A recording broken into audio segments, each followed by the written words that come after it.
Bulletin का आगाज करते हुए सबसे पहले आपको बताएंगे कि निगरां वज़ीर आज़म अनवारुल हक काकड़ का कहना है कि मुल्क में शफाफ इंतखाबात का इनेकाद चेयरमैन PTI या जेल काटने वाले पार्टी के सैकड़ों अरकान के बगैर भी हो सकता है।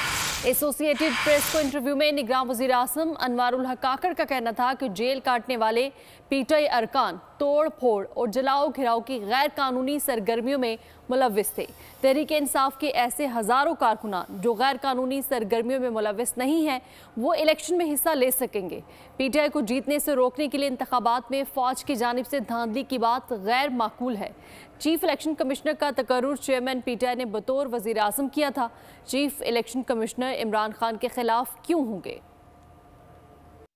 Absolutely absurd in a way that it is the Election Commission of Pakistan who's going to conduct these elections, not the Pakistan military.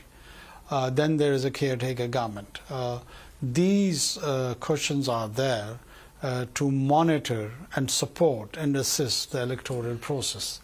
And in the current election commission, chief election commissioner has been appointed by same Mr. Khan. So someone who is his appointee, why would he turn in any sense of the word against him in person?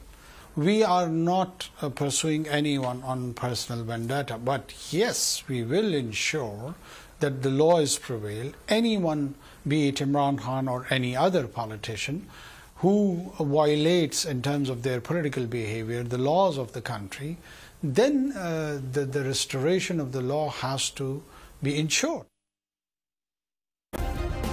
Subscribe करें और bell दबाएं ताकि कोई खबर रह न जाए।